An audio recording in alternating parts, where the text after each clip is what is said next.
आज की इस क्लास में हम बात करेंगे रिपोर्टिंग सेक्शन पर। और जैसा कि हम सब जानते हैं कि गेटवे ऑफ टैली पर यहाँ से बैलेंस शीट से आपका रिपोर्टिंग शुरू हो जाता है। Balance sheet, PNL, stock summary, ratio analysis separately दिए हुए हैं कि महत्वपूर्ण होते हैं। हर बार आपको इन्हें देखना होता है। बैलेंस शीट में क्या होता है, जैसे ये बैलेंस शीट है। बैलेंस शीट जब आप ओपन करते हो तो पहली चीज तो हॉरिजॉन्टल फॉर्मेट में ओपन होती है बैलेंस शीट। ये जहाँ पर आपको लेफ्ट हैंड साइड में लाइबिलिटी, राइट हैंड साइड में एसेट नजर आती है और ग्रुप्स दिखते हैं। अगर आपको पूरी बैलेंस शीट डिटेल में देखनी होती है तो ऑल्ट F1 करना होता है ताकि आपको ग्रुप्स के अंदर वापस लेजर नजर आ जाए। और उसमें लेजर के अंदर भी जैसे मान लो जैसे ये ग्रुप के अंदर सब ग्रुपिंग नजर आ रही है। अब मुझे मान लो डेटर देखना है, मेरे को यहाँ से ये तो पता चल रहा है कि डेटर मेरे कितने 2,16,013 रुपए के। अब मैं इस पर एंटर करूंगा तो मेरे को ये भी नजर आ जाएगा कि कौन कौन सी पार्टी है जो जिससे मैं पैसे मांग रहा हूँ। कंप्लीटली आपको लेजर वाइज ये पूरी लिस्ट यहाँ पर नजर आ जाती है। वापस एस्केप की से आप पीछे आ जाते हो। बैंक में भी अगर आप जाके देखोगे तो आपके पास कौन से बैंक अकाउंट है, किसमें कितना पैसा पड़ा हुआ है एग्जैक्टली। और अंदर जाओगे तो कौन से महीने में कितना इनकमिंग आउटगोइंग हुआ ये भी नजर आ जाएगा। फिर मंथ के अंदर जाओगे तो एंट्रीज नजर आ जाएगी। तो बैलेंस शीट से ही आप सब जगह ट्रेवल कर सकते हो, ठीक है। और अगर आप अपनी बैलेंस शीट में पीएनएल पे क्लिक करते हो तो आपका ट्रेडिंग और पीएनएल अकाउंट ओपन हो जाता है। ये ट्रेडिंग और नीचे आपका ये जैसे जीपी आ गया यहाँ पर, और इसके जस्ट नीचे आप देखिए पीएनएल है और ये नेट प्रॉफिट आपको यहाँ पर नजर आ रहा है। तो ट्रेडिंग और पीएनएल में डायरेक्ट आप बैलेंस शीट से एंट्री ले सकते हैं। और एक चीज और बताता हूँ, अगर देखिए यहाँ से आप प्रिंट निकालोगे ना बैलेंस शीट की, प्रीव्यू देखोगे तो प्रिंट भी आपको वैसी नजर आएगी हॉरिजॉन्टल फॉर्मेट में। ऑलराइट, लेकिन अगर मेरे को बैलेंस शीट वर्टिकल फॉर्मेट में चाहिए, कंपेयर करना मुझे प्रीवियस ईयर के डेटाबेस के साथ, तो उस केस में मैं क्या करूंगा, मैं यहाँ से सबसे पहले F12 करूंगा और मैं यहाँ से सबसे पहले शो वर्टिकल बैलेंस शीट को यस कर दूंगा। और इसको यस करके कंट्रोल ए करूंगा तो ये वर्टिकल बैलेंस शीट ओपन होगी। और यहाँ से अगर मैं अल्टर पी करता हूँ और एंटर मार के यहाँ पर प्रीव्यू देखता हूँ तो आप देख सकते हैं आपको यहाँ पर वर्टिकल फॉर्मेट में बैलेंस शीट नजर आ रही है। ऑलराइट, ये वर्टिकल बैलेंस शीट नजर आ रही है। अब मान लो मुझे यहाँ पर जो बैलेंस शीट है वो, देखिए मैंने वर्टिकल तो देख ली, ठीक है, ये वर्टिकल फॉर्मेट में देख ली। अब मुझे देखिए अभी जो दिख रही थी उसमें क्या हो रहा था, एसेट ऊपर की तरफ आ रही थी और लाइबिलिटी नीचे की तरफ आ रही थी। कभी भी वर्टिकल फॉर्मेट में जब आप देखते हो तो लाइबिलिटी ऊपर की तरफ आती है, एसेट, लाइबिलिटी को कहते हैं सोर्स और एसेट को कहते हैं एप्लीकेशन ऑफ फंड। तो सोर्स पहले आएगा, एप्लीकेशन बाद में आएगा। तो उस केस में आप क्या करिएगा, method of showing balance sheet में सोर्स अपॉन एप्लीकेशन कर दीजिएगा ताकि आपको उसका सही सीक्वेंस नजर आए। देखिए लाइबिलिटी ऊपर, एसेट नीचे। और नाउ अगर आप यहाँ से ऑल्ट पी करते हो, एंटर मारते हो, प्रीव्यू देखते हो और ऑल्ट जेड करते हो, जूम करके देख सकते हो आपकी लाइबिलिटी पहले साइड नजर आ रहा है, आफ्टर दैट एसेट साइड नजर आ रहा है। तो this is vertical format. Alright, एक चीज और कि जैसे मैंने वापस से इसको क्या करना है, नो करना है, ठीक है। और show loss also under liability, ये बहुत इंपॉर्टेंट ऑप्शन होता है, show loss also under liability. Profit आता है तो वो लाइबिलिटी साइड में रहता है, लेकिन लॉस अगर आता है तो वो एसेट साइड में चला जाता है। और मैं चाहता हूँ कि लॉस आए तो भी लाइबिलिटी साइड में ही रहे, भले ही माइनस में दिखे। तो आप इस ऑप्शन को यस कर दो। इसको यस करने से क्या होगा, भले ही आप लॉस में होंगे तब भी ये इधर ही नजर आएगा, पीएनएल आपका माइनस में नजर आएगा। वरना क्या होगा, अगर लॉस में होंगे तो पीएनएल किधर आ जाएगा, अपना पाला बदल देगा, एसेट साइड में आ जाएगा। समझ रहे हो। तो ये आपकी एक्चुअली में बैलेंस शीट आपको यहाँ पर नजर आ रही है। बैलेंस शीट एक महत्वपूर्ण रिपोर्ट होती है जिसकी आप सेटिंग्स F12 करके कर सकते हो। इसी की जैसे आप डायरेक्टली सेपरेटली ट्रेडिंग और पीएनएल में यहाँ से एंट्री ले सकते हो। ट्रेडिंग पीएनएल को भी आप डिटेल में देखने के लिए ऑल्ट F1 करते हैं। ट्रेडिंग पीएनएल को भी अगर आपको हॉरिजॉन्टल में से वर्टिकल में कन्वर्ट करना है तो आप इसको वर्टिकल फॉर्मेट को यस करिए और सेव करिए। तो ये आपका ट्रेडिंग और पीएनएल भी वर्टिकल फॉर्मेट में बदल गया।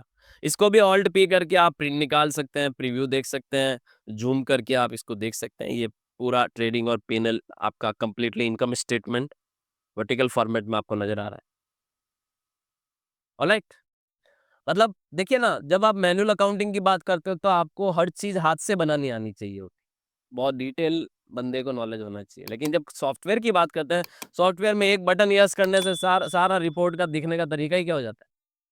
चेंज हो जाता है। कौन-सा हमने हाथ से बना दिया मुझे बताओ? राइट?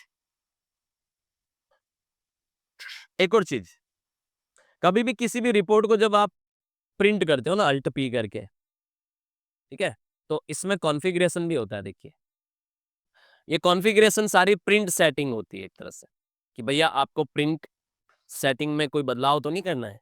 कई बार कई सारे लोग कहते हैं मेरे को कंपनी का लोगो चाहिए तो आप लोगो डालिए।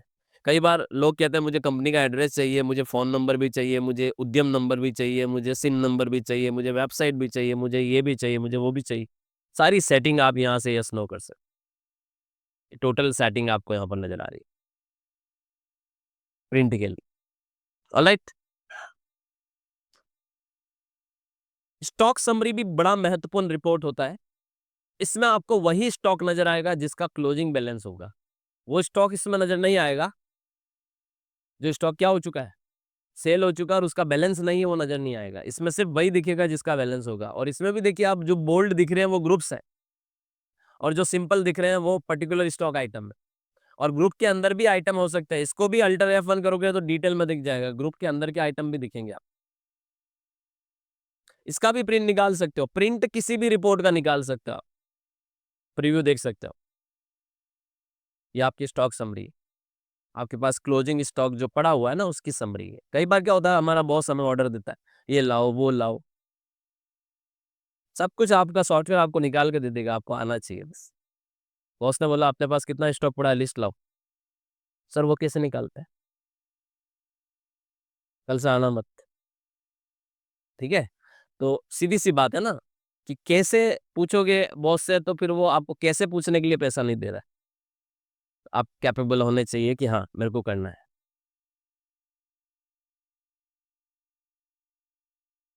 अच्छा साइड में भी बहुत सारे ऑप्शन होते हैं आप देखिए। पीरियड पर्टिकुलर पीरियड वाइज़ देख सकते हो, कंपनी, कंपनी वाइज़ देख सकते हो, ग्रुप वाइज़ देख सकते हो, आइटम वाइज़ देख सकते हो, मंथली देख सकते हो। मंथली पे क्लिक करोगे मंथली में कन्वर्ट हो जाएगा। मंथ वाइज़ दिखेगा। इस महीने में कितना स्टॉक शुरू में आया, कितना गया, कितना अभी बैलेंस बचा हुआ है। हर महीने वाइज़ नज़र आ जाएगा। प्रॉफिट देख सकते हो, प्रॉफिट वाइज़ देख सकते हो, ठीक है? अब मान लो मैं यहाँ से वापस बाहर निकल रहा हूँ, तो वापस ये अब मैं शो प्रॉफिट करूँगा तो जो-जो प्रोडक्ट मैंने बेचा उसका प्रॉफिटेबिलिटी दिख जाएगा देखिए यहाँ पर ये परसेंटेज में। वैल्यूएशन मेथड बदल सकते हैं। मैंने आपको फाइनेंशियल अकाउंटिंग में स्टॉक वैल्यूएशन मेथड सिखाया था, FIFO, LIFO, average, weighted average. यहाँ से आप वैल्यूएशन मेथड बदल सकते हैं। क्लिक करिए, ये सारे मेथड यहाँ पर दे रखे हैं। अभी डिफ़ॉल्ट मेथड पे काम करता है सॉफ्टवेयर। यहाँ से फीफो लेते ही आपका स्टॉक का वैल्यूएशन फीफो के अनुसार हो जाएगा। लिफो लोगे, लिफो के अनुसार हो जाएगा। एवरेज लोगे, एवरेज के अनुसार हो जाएगा। वेटेड एवरेज लोगे हैं? हाँ, बहुत सारे ये मेथड्स हैं। इन मेथड्स के अनुसार आपका स्टॉक वैल्यू हो जाएगा। लेकिन व्हाट आई रिकमेंड कि कभी इसको ना छेड़ना।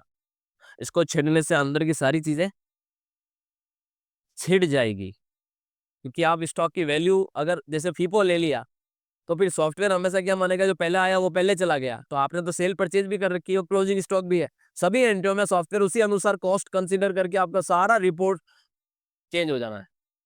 सो इसलिए आप अगर आपको जिस भी मेथड का पर काम करना है या तो पहले ही मेथड सेलेक्ट करके बाद में काम करें या काम हो चुका उसके बाद आप उसको चेंज ना करें। मतलब ये कुछ चीज़ें ऐसी हैं जो हमें नहीं बदलनी चाहिए मेरे हिसाब से। ऑर्डर अब देखिए यहाँ पर भी ये दे रखा है कि आपके पास नेट स्टॉक कितना है, परचेज़ ऑर्डर कितना आउटस्टैंडिंग है, ठीक है? आउटस्टैंडिंग मतलब ऐसा कोई ऑर्डर है जो अभी बाकी है, ऐसा कोई ऑर्डर नहीं है। अब देखिए मैं आपको यहाँ पर अभी स्टॉक समरी में ये बता रहा था ऑर्डर में। चलिए मैं एक परचेज़ ऑर्डर का बिल बनाता हूँ यहाँ, ठीक है? कहाँ जाके? वाउचर में। अ, वाउचर में सॉरी ऑर्डर में गया, ऑर्डर में अभी परचेज़ ऑर्डर एक्टिव नहीं है तो आप इनएक्टिव में जाओ और आप इसको एक्टिव करो। ये एक्टिव यस, पार्टी नेम अब मान लो आपने यहाँ पर किसी एक पार्टी को ऑर्डर देना है, ठीक है? क्लेरिएंट केमिकल। हुँ, अहमदाबाद की पार्टी है, ठीक है? और ये पहला नंबर का ऑर्डर है, ये परचेज ऑर्डर है, ठीक है। और हम सी कैम का ऑर्डर दे रहे हैं, और लोकेशन, मेन लोकेशन, और 2 पैकेट ऑर्डर दे रहे हैं हम सामने वाली पार्टी को। 70 रुपए किलो के हिसाब से 4900 का ऑर्डर है। ऑर्डर में कभी जीएसटी नहीं जोड़ते और सेव कर देता। अब मान लो ये ऑर्डर है 31 जुलाई है, ठीक है। अब आप जब बाहर आओगे, स्टॉक समरी में जाओगे, और आप यहाँ से देखिए आपके पास जो स्टॉक पड़ा हुआ है वो तो ठीक है, लेकिन ऑर्डर में जाओगे और आप यहाँ परचेज ऑर्डर आउटस्टैंडिंग में जाओगे, इसको यस करोगे तो आपको वो ऑर्डर नजर आए कि भैया ये माल ऑर्डर कर रखा है, तो इधर सारे वो ऑर्डर हुए गुड्स नजर आएंगे आपको। ऑलराइट।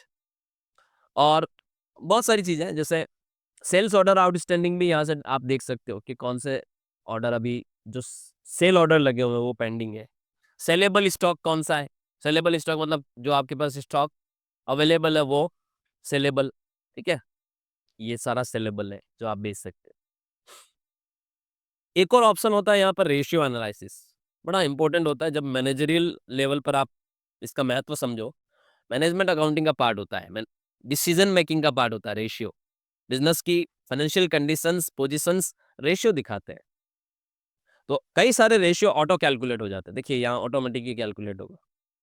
अभी आपके सामने जैसे आप देखिए, सबसे पहले तो यहाँ कुछ प्रिंसिपल ग्रुप्स नजर आ रहे हैं आपको जो बहुत महत्वपूर्ण होते हैं किसी भी बिजनेस के लिए, और कुछ प्रिंसिपल रेशियोज होते हैं वो यहाँ पर आपको नजर आ रहे हैं। अब यहाँ पर आप देखिए वर्किंग कैपिटल दिख रही है आपके पास 17,965 रुपए की। वर्किंग कैपिटल क्या होती है ये समझ आना बहुत जरूरी है। वर्किंग कैपिटल का मतलब ये होता है कि आपके पास जितनी भी करंट एसेट होगी ना, उसके मुकाबले करंट लाइबिलिटी, या करंट लाइबिलिटी के मुकाबले करंट एसेट कितनी है, वो वर्किंग कैपिटल दिखाई। अब मान लो मेरे पास आज 5,000 रुपए जेब में पड़े हुए हैं बिजनेस में, और मेरे से कोई व्यक्ति हार्ड एंड फास्ट 10,000 रुपए मांग रहा है, तो मेरे पास असेट तो 1 रुपया है और मांगने वाला 2 रुपया मांग रहा है, तो मेरा जो वर्किंग कैपिटल है वो माइनस में चला गया एक तरह से। वर्किंग कैपिटल का मतलब होता है surplus of current asset over current liability. Current asset minus current liability equal to working capital. So अगर आप अपनी सारी करंट लाइबिलिटी चुका भी दोगे, तब भी आपके पास 17,965 रुपए बच जाएंगे। सो वर्किंग कैपिटल तो फेवरेबल होनी चाहिए, बिजनेस टू बिजनेस डिपेंड करती कितनी होनी चाहिए। ऑलराइट। कैश इन हैंड आपके पास पड़ा हुआ है 700 करोड़। क्रेडिट बैलेंस दिख रहा है, देखिए 700 क्रेडिट, तो ये नेगेटिव बैलेंस है। क्रेडिट मतलब इट शोज नेगेटिव बैलेंस, कभी हो ही नहीं सकता है नेगेटिव, ठीक है। ये तो हम ठीक है डमी प्रोजेक्ट किया इसलिए नेगेटिव आ रहा है, ऐसा हो ही नहीं सकता। आप डेबिट में होना चाहिए, बैंक भी डेबिट में होना चाहिए। डेटर डेबिट दिख रहे हैं तो ये वो सारी एसेट है जो आप मांग रहे हो जिनसे क्रेडिटर, इतना लोग आपसे पैसा मांग रहे हैं, इतनी आपने सेल की, इतनी आपने परचेज की, सेल के मुकाबले परचेज ज्यादा है, इतना आपके पास स्टॉक पड़ा हुआ, इतना आपने प्रॉफिट कमाया, इतना आपका वर्किंग कैपिटल टर्नओवर है, इतना आपका इन्वेंट्री टर्नओवर। ये रेशियो, टर्नओवर मतलब ratio, turnover ratio. Current ratio आपका दिख रहा है, क्विक रेशियो दिख रहा है, डेब्ट इक्विटी रेशियो दिख रहा है, जीपी रेशियो दिख रहा है, एनपी रेशियो दिख रहा है, ऑपरेटिंग कॉस्ट दिख रही है। तो these are the very important ratios, ठीक है। इनको समझने के लिए तो आपको थोड़ा फाइनेंशियल अकाउंटिंग का नॉलेज होना चाहिए, क्योंकि रेशियो एनालिसिस अभी हमारा टॉपिक नहीं है। हम सिर्फ रिपोर्ट्स देख रहे हैं कि ये ऑटोमेटिक बन गया है। बस मैं इतना बता दूंगा कि जो करंट और क्विक रेशियो होते हैं ये बिजनेस की लिक्विडिटी को दिखाते हैं। और अभी जो ये दिख रहे हैं, करंट रेशियो 2/1 आइडियल होता है और क्विक रेशियो 1/1 आइडियल होता है। तो दोनों ही रेशियो आइडियल पोजीशन में नहीं है अभी, ठीक है। डेब्ट इक्विटी रेशियो आपके बिजनेस की डेब्ट और इक्विटी के बीच का संबंध बताता है कि कितना पैसा आपने ओनर से लिया है, कितना पैसा आउटसाइडर से लिया है। और ये भी आइडियली 2/1 होता है, तो ये 2/1 नहीं है, मतलब आप समझ सकते हैं। जीपी और एनपी जितना, ये आपकी प्रॉफिटेबिलिटी को दिखाता है, जितना ज्यादा जीपीआर और एनपीआर होगा उतना अच्छा माना जाता है। तो इधर आपको थोड़ा ठीक ठाक दिख रहा है कि 32% जीपी है और 23% एनपी, यानी 100 रुपए पे 23 रुपए आप नेट प्रॉफिट कमा रहे हो। तो जितना कमा रहे हो उसके अपोजिट कर लो, वो ऑपरेटिंग कॉस्ट हो जाएगी। ऑपरेटिंग कॉस्ट जितनी कम होगी उतना ये रेशियो बढ़ेंगे, ठीक है। रिसीवेबल टर्नओवर इन डेज बहुत ज्यादा बता रखा है कि 122 दिन में लोग आपको पैसा देते हैं। तो यार 122 दिन का मतलब तो हो गया लगभग ऑलमोस्ट 4 महीने। तो किसी को आज आपने माल बेचोगे और वो 4 महीने बाद पैसा देगा, तो आपकी वर्किंग कैपिटल तो प्रभावित होगी, आपकी लिक्विडिटी तो प्रभावित होगी। तो ये बिल्कुल अच्छी पोजीशन नहीं दिख रही। रिटर्न ऑन इन्वेस्टमेंट 100% दे रखा है, तो 100% रिटर्न तो अच्छी बात हो गई, 100%। और रिटर्न ऑन वर्किंग कैपिटल भी अच्छा दिख रहा है। तो सीधी सी बात है, रेशियो को रीड करना आना चाहिए, समझ रहे हैं। क्योंकि बनाने नहीं है आपको रेशियो, निकालने नहीं हो तो ऑटोमेटिक निकल कर आएँगे आपके सामने। आपको क्या करना आना चाहिए? समझना आना चाहिए। तो ये भी बहुत महत्वपूर्ण रिपोर्टिंग सेक्शन है। मैनेजरियल लेवल पर डिसीजन मेकिंग में हेल्प करती है ये चीज़ें सारी। इसके बाद एक ऑप्शन और दिखा रहा हूँ मैं आपको, डैशबोर्ड। ये जो डैशबोर्ड होता है ये टैली के अभी जो टैली प्राइम लॉन्च हुआ ना, टैली प्राइम, तो टैली प्राइम में ये नई फैसिलिटी है। आप टैली ईआरपी 9 वगैरह यूज़ करते हो तो उसमें जाके देखोगे नहीं मिलेगा ये। This is dashboard. तो जो बहुत महत्वपूर्ण चीज़ें होती है वो आपको यहाँ पर नज़र आती है। ये सामने आपको जो दिख रही है वो सब टाइल्स है। जैसे सेल्स ट्रेंड बता रहा है कौन से महीने में कितनी सेल हुई। तो आपकी सेल जैसे जून में उठी, जुलाई में आपकी सेल हुई और बाकी में नहीं हुई वापस, दूसरे किन्हीं महीनों में नहीं हुई। परचेज़ भी देखिए, परचेज़ ट्रेंड भी जुलाई का ही दिख रहा है। तो ये तो हमने एक्चुअली में इस प्रोजेक्ट में एक ही महीने में एंट्रियाँ की। आप अगर सेग्रीगेट करते हैं एंट्रियों को, मंथ बदलते हैं, तो ये आपको कुछ वो चार्ट दिखता है, लाइन चार्ट की तरह बनता हुआ दिखता है। तो उससे ये आप ईज़िली पता चल जाता है कौन से महीने में आपकी कितनी सेल हो रही है। ये चार्ट जब बनेगा ना, तो ये चार्ट कैसे बनेगा मैं बताता हूँ। जब 12 ही महीने आप काम करोगे तो ये चार्ट आपका कैसे बनेगा बताता हूँ।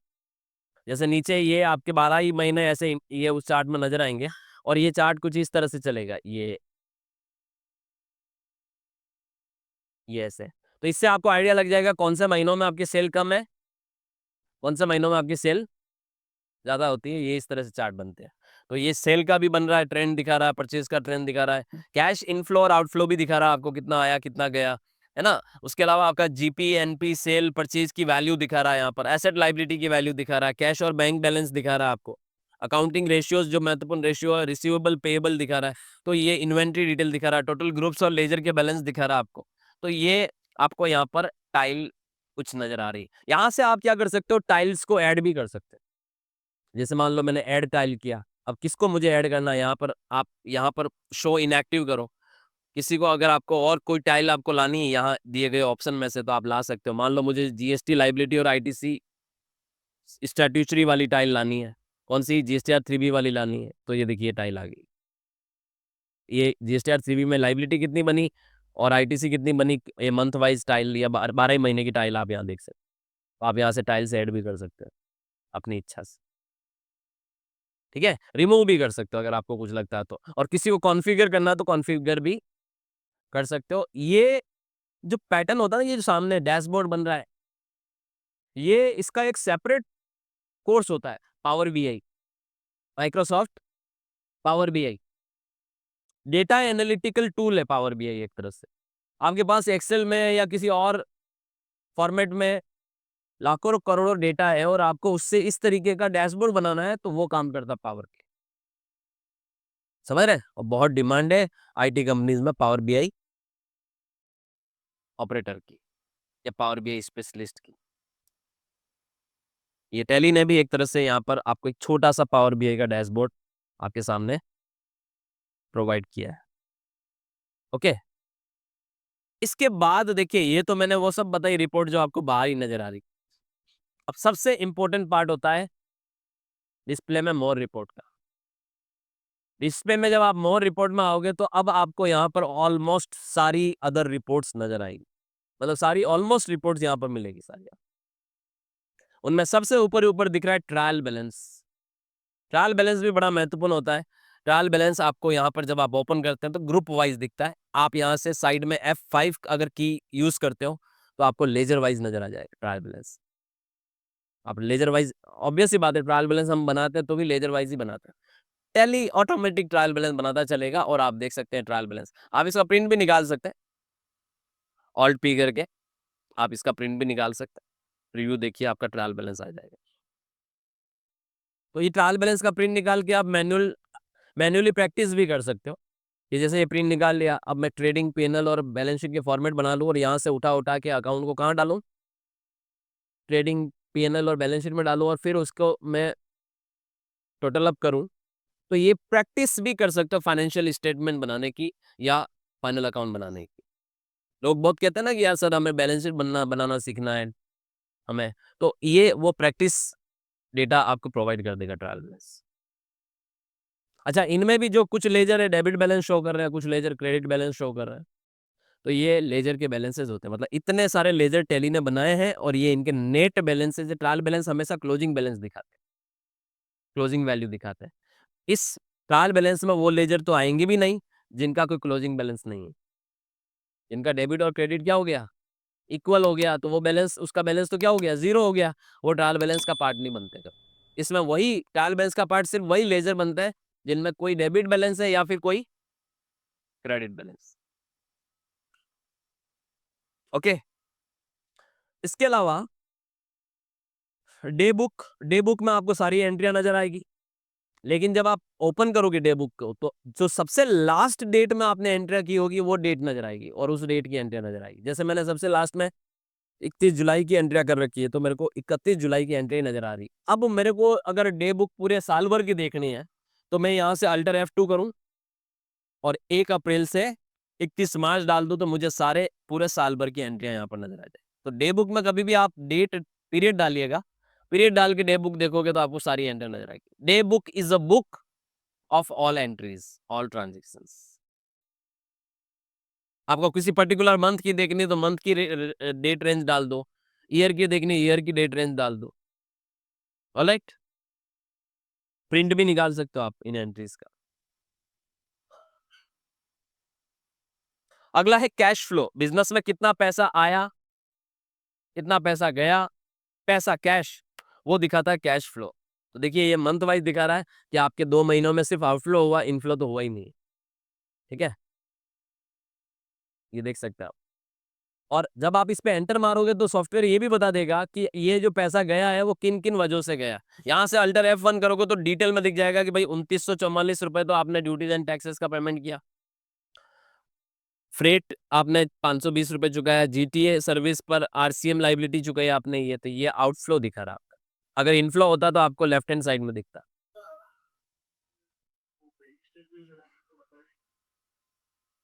ओके, तो इस तरह से आप ये देखिए क्रेडिटर को आपने इतना पेमेंट किया, ये आपका अगस्त में आउटफ्लो हुआ, तो सिर्फ आउटफ्लो हुआ है तो कैश आउटफ्लो दिखा रहा है। उसी तरह से एक और ऑप्शन होता है फंड फ्लो। फंड फ्लो जो होता है, फंड का मतलब होता है करंट एसेट का मूवमेंट। किसका, करंट एसेट का मूवमेंट। तो आप यहां पर देखिए करंट एसेट का कैसा मूवमेंट हुआ, जुलाई में आउटवर्ड मूवमेंट हुआ और अगस्त में इनवर्ड आउटवर्ड दोनों हुआ। तो ये करंट करंट एसेट का जो मूवमेंट हुआ है आप देख सकते हैं। जुलाई में क्या हुआ, जुलाई में आपने गैस सिलेंडर खरीदा और टेली प्राइम खरीदा, उसमें चला गया पैसा, गया होगा ये, समझ रहे हो। तो इसमें ये गया तो ये आउटफ्लो दिखा रहा है यहाँ पर। फंड का मतलब होता है करंट एसेट का मूवमेंट और करंट लायबिलिटी का मूवमेंट, उसको फंड फ्लो रिप्रेजेंट करता है। तो कैश फ्लो और फंड फ्लो भी महत्वपूर्ण स्टेटमेंट होते हैं मैनेजरियल डिसीजन लेने में, डिसीजन मेकिंग में इनका बहुत बड़ा रोल होता है। और बिजनेस में जो कैश के इनफ्लो और आउटफ्लो के जो रीजंस हैं वो हमें ये दिखाते हैं। रिपोर्ट सब ऑटोमेटिक बनती है, आपको कुछ करना नहीं है, आपको सिर्फ देखना आना चाहिए, व्यू करना आना चाहिए। लाइक इसके आगे पे हम अगली क्लास में डिस्कस करें। Thank you so much.